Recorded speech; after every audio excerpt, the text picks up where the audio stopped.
ਅਗਲੀ ਦੀਪਕ ਜੀ ਆਪਾਂ ਗੱਲ ਜੇ ਕਰਦੇ ਜਾਈਏ, ਜਦੋਂ ਕਿਸੇ ਅਹੁਦਿਆਂ ਦੇ ਉੱਤੇ ਆਪਾਂ ਹੁੰਦੇ ਹਾਂ, ਖਾਸ ਕਰਕੇ ਵੱਡੇ ਅਹੁਦਿਆਂ ਦੇ ਉੱਤੇ ਉਹਦੇ ਕਈ ਰੁਤਬੇ ਹੁੰਦੇ ਆ, ਕਈ ਤਰੀਕੇ ਦੇ ਨਾਲ ਬੋਲਣ ਦੇ ਢੰਗ ਹੁੰਦੇ ਆ, ਕਿੱਦਾਂ ਤੁਸੀਂ ਕਿਸੇ ਨਾਲ ਗੱਲਾਂ ਕਰਦੀਆਂ ਕਿਵੇਂ ਹੁੰਦੀਆਂ ਆ।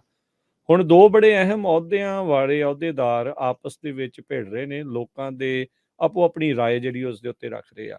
ਜਥੇਦਾਰ ਸਾਹਿਬ ਤੇ ਮੁੱਖ ਮੰਤਰੀ ਆਮੋ ਸਾਹਮਣੇ ਹੋਏ ਨੇ। ਸਵਾਲ ਇਹ ਵੀ ਨਾਲ ਆ ਰਿਹਾ ਵੀ ਕਿਸ ਦਾ ਕੀ ਪ੍ਰਭਾਵ ਹੈ ਇਹਨਾਂ ਦੇ ਉੱਤੇ, ਕਿਹਦਾ ਪ੍ਰਭਾਵ।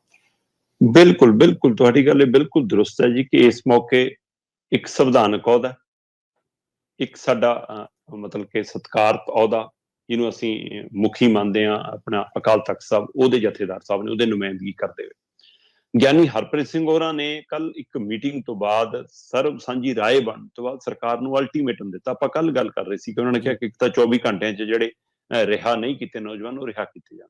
ਸਰਕਾਰੀ ਦਾਅਵਿਆਂ ਦੇ ਹਿਸਾਬ ਨਾਲ 154-55 ਅਜੇ ਵੀ ਨੌਜਵਾਨ ਚੁੱਕੇ ਹੋਏ ਨੇ, ਜਿਨ੍ਹਾਂ ਚੋਂ ਕਹਿੰਦੇ ਨੇ 30 ਤੇ ਅਸੀਂ ਕਾਰਵਾਈ ਪਾਉਣੀ ਆ, ਬਾਕੀਆਂ ਨੂੰ ਅਸੀਂ ਰਿਹਾ ਕਰ ਦੇਣਾ।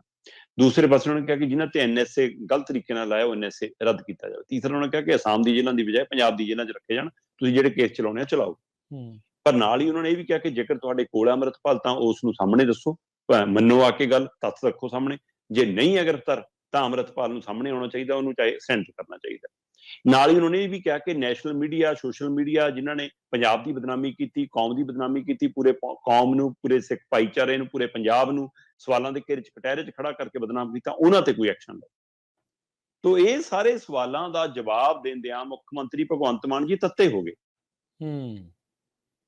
ਮਤਲਬ ਇੱਕ ਸੰਵਿਧਾਨਕ ਅਹੁਦੇ ਤੇ ਬੰਦਾ ਔਰ ਉਸ ਤਖਤ ਦੇ ਜਥੇਦਾਰ ਨੂੰ, ਜਿਸ ਤਖਤ ਦੇ ਉੱਤੇ ਕਿਸੇ ਸਮੇਂ ਮਹਾਰਾਜਾ ਰਣਜੀਤ ਸਿੰਘ ਨੂੰ ਬੰਨ੍ਹ ਕੇ ਵੀ ਕੌੜੇ ਮਾਰਨ ਦੀ ਸਜ਼ਾ ਸੁਣਾਈ ਗਈ, ਜਿੱਥੇ ਬੜੇ ਬੜੇ ਦੇਸ਼ ਦੇ ਰਾਸ਼ਟਰਪਤੀ ਤੱਕ ਆ ਕੇ ਵੀ ਸੇਵਾ ਪ੍ਰਵਾਨ ਕਰਦੇ ਰਹੇ, ਮੁੱਖ ਮੰਤਰੀ ਤੱਕ ਵੀ ਤਖਤੀਆਂ ਗਲ 'ਚ ਪਾ ਕੇ ਸੇਵਾਵਾਂ ਨਿਭਾਉਂਦੇ ਰਹੇ, ਜੋ ਉਹਨਾਂ ਨੂੰ ਤਨਖਾਹ ਲੱਗਦੀ ਰਹੀ।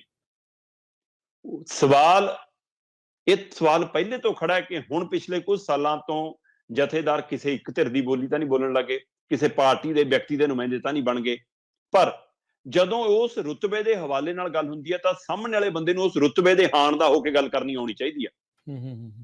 ਮੁੱਖ ਮੰਤਰੀ ਭਗਵੰਤ ਮਾਨ ਹੋਰਾਂ ਨੂੰ ਅਕਾਲ ਤਖਤ ਸਾਹਿਬ ਦੇ ਜਥੇਦਾਰ ਨੂੰ ਧਿਆਨ 'ਚ ਰੱਖ ਕੇ ਬੋਲਣਾ ਸੀ, ਨਾ ਕਿ ਇਕੱਲੇ ਗਿਆਨੀ ਹਰਪ੍ਰੀਤ ਨੂੰ ਧਿਆਨ 'ਚ ਰੱਖ ਕੇ। ਸੋ ਇਸ ਲਈ ਉਹਨਾਂ ਦੇ ਉਹ ਹਲੀਮੀ ਦੀ ਬਜਾਏ ਉਹ ਸੱਤਾ ਦੀ ਧੌਂਸ ਸ਼ਾਇਦ ਉਹਦੇ ਵਿੱਚੋਂ ਜ਼ਿਆਦਾ ਝਲਕਾਰਾ ਨਜ਼ਰ ਆਇਆ। ਜੇਕਰ ਉਹ ਇਹ ਕਹਿੰਦੇ, ਕੱਲ ਆਪਾਂ ਗੱਲ ਕਰ ਰਹੇ ਸੀਗੇ ਕਿ ਸਰਕਾਰ ਤਾਂ ਪਹਿਲਾਂ ਹੀ ਕਹਿ ਰਹੀ ਹੈ ਕਿ ਅਲਟੀਮੇਟਮ ਦੇਣ ਤੋਂ ਪਹਿਲਾਂ ਅਸੀਂ ਤਾਂ ਇੰਨੇ ਛੱਡਤੇ 200, 197, 98 ਜੀ, ਤੇ ਆਪਾਂ ਕੱਲੇ ਗੱਲ ਕਰ ਸੀ ਕਿਤੇ 24 ਘੰਟੇ ਵਾਲਾ ਅਲਟੀਮੇਟਮ ਗੂਗਲੋਂ ਤੋਂ ਮਿੱਟੀ ਝਾੜਨ ਵਾਲਾ ਤਾਂ ਨਹੀਂ। ਤੇ ਮੁੱਖ ਮੰਤਰੀ ਇਹ ਵੀ ਤਾਂ ਕਹਿ ਸਕਦੇ ਸੀ ਕਿ ਜਥੇਦਾਰ ਸਾਹਿਬ ਗੌਰ ਕਰੋ, ਆਹ ਸਾਡੀ ਸੂਚੀ ਚੱਕੋ, ਅਸੀਂ ਇੰਨੇ ਪਹਿਲਾਂ ਹੀ ਛੱਡਤੇ, ਬਾਕੀਆਂ ਦੀ ਅਸੀਂ ਨਜ਼ਰਸਾਨੀ ਕਰ ਰਹੇ ਹਾਂ, ਪੜਚੋਲ ਕਰ ਰਹੇ ਹਾਂ, 24 ਘੰਟਿਆਂ ਤੋਂ ਪਹਿਲਾਂ ਜੇਕਰ ਕੰਮ ਨਿਬੜ ਗਿਆ ਅਸੀਂ ਜਦ ਛੱਡ ਦਾਂਗੇ, ਸਾਨੂੰ ਵੀ ਉਨੀ ਫਿਕਰਮੰਦੀ ਹੈ, ਧੰਨਵਾਦ ਤੁਸੀਂ ਵੀ ਇਸ ਗੱਲ ਵੱਲ ਗੌਰ ਕੀਤਾ।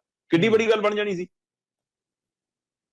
ਇਹ ਕਹਿਣ ਦੀ ਬਜਾਏ ਦੇਖਿਓ ਕਿਤੇ ਜਥੇਦਾਰ ਸਾਹਿਬ ਹੈ ਨਾ, ਰਾਜਨੀਤਿਕ ਲੋਕ ਕਹਿੰਦੇ ਭਰਮਾ ਲੈਂਦੇ ਨੇ, ਤੁਸੀਂ ਕਿਹੜੇ ਰਾਜਨੀਤਿਕ ਲੀਡਰਾਂ ਦੀ ਬੋਲੀ ਬੋਲਦੇ ਹੋ, ਸਭ ਨੂੰ ਪਤਾ।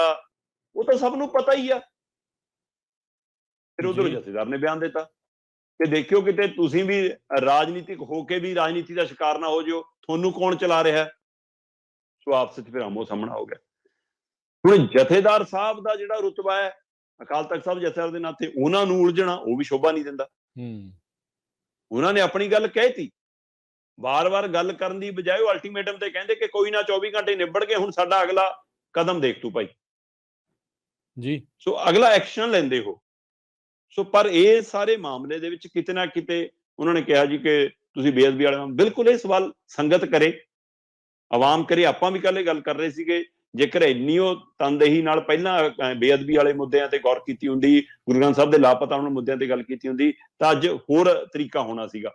ਪਰ ਜਦੋਂ ਇੱਕ ਮੁੱਖ ਮੰਤਰੀ ਬੋਲਦਾ ਤਦ ਉਸਨੇ ਆਪਣੇ ਆਵਾਮ ਨੂੰ ਵੀ, ਆਪਣੇ ਵੋਟਰਾਂ ਨੂੰ ਵੀ, ਆਪਣੇ ਸੂਬੇ ਨੂੰ ਵੀ, ਵੱਖ-ਵੱਖ ਭਾਈਚਾਰੇ ਨੂੰ ਵੀ ਆਪਣੇ ਬੋਲਾਂ ਦਾ ਅਸਰ ਕੀ ਜਾਣਾ, ਉਹਦੇ ਮਾਇਨੇ ਕੀ ਨੇ, ਉਹ ਵੀ ਧਿਆਨ ਰੱਖਣਾ।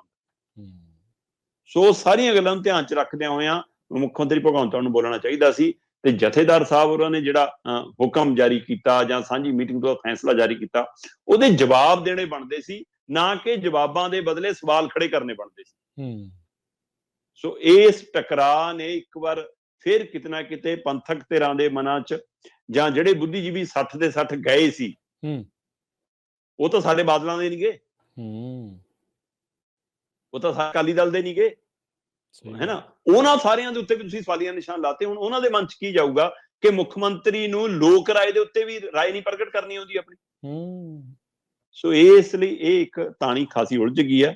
ਉਹ ਕਹਿੰਦੇ ਕਿ ਅਸੀਂ ਪੰਥਕ ਨੁਮਾਇੰਦਗੀ ਕਰਦੇ ਹਾਂ, ਪੰਥਕ ਧਿਰ ਦਾ ਮੈਂ ਸੇਵਾਦਾਰ ਹਾਂ, ਉਹਨਾਂ ਦਾ ਨੁਮਾਇੰਦਾ, ਉਸ ਨਾਤੇ ਮੇਰੇ ਕੋਲ ਅਧਿਕਾਰ ਹੈ, ਮੈਂ ਆਪਣੀ ਗੱਲ ਕਹਾਂਗਾ। ਜਥੇਦਾਰ ਸਾਹਿਬ ਕਹਿੰਦੇ, ਤੇ ਮੁੱਖ ਮੰਤਰੀ ਜੀ ਕਹਿੰਦੇ ਨਾ ਨਾ ਜੀ, ਤੁਹਾਡਾ ਇਹ ਅਧਿਕਾਰ ਨਹੀਂਗਾ, ਤੁਸੀਂ ਤਾਂ ਕਿਸੇ ਇੱਕ ਧਿਰ ਦੀ ਬੋਲੀ ਬੋਲ ਰਹੇ ਹੋ, ਤੁਸੀਂ ਉਹਨਾਂ ਦੀ ਰਾਜਨੀਤੀ ਦਾ ਸ਼ਿਕਾਰ ਨਾ ਹੋ ਜਾਓ। ਤੇ ਫਿਰ ਜਥੇਦਾਰ ਸਾਹਿਬ ਕਹਿੰਦੇ ਠੀਕ ਆ, ਫਿਰ ਜੇ ਮੈਂ ਰਾਜਨੀਤੀ ਦਾ ਸ਼ਿਕਾਰ ਹੁੰਦਾ ਤਾਂ ਤੂੰ ਦੱਸ ਦੇ ਭਾਈ, ਤੂੰ ਤਾਂ ਰਾਜਨੀਤਿਕ ਹੈ, ਤੂੰ ਆਪ ਕਿਸੇ ਦੀ ਰਾਜਨੀਤੀ ਦਾ ਸ਼ਿਕਾਰ ਹੋ ਰਿਹਾ, ਕਿਹਦੇ ਕਹੇ ਤੇ ਕਰ ਰਿਹਾ। ਸੋ ਇਹ ਚਰਚਾ ਖੂਬ ਚੱਲ ਰਹੀ ਹੈ ਜੀ।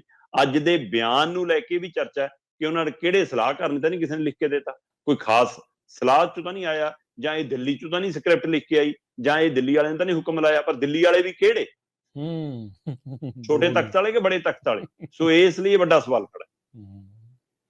ਜੀ ਬਿਲਕੁਲ, ਕਾਫੀ ਕੁਛ ਦੀਪਕ ਜੀ ਜਿਹੜਾ ਇਹ ਚੱਲੀ ਜਾਂਦਾ ਹੈ, ਪਤਾ ਨਹੀਂ ਕਿੱਧਰ ਨੂੰ ਇਹ ਗੱਲ ਜਿਹੜੀ ਉਹ ਜਾ ਪੈਣੀ ਹੈਗੀ ਆ।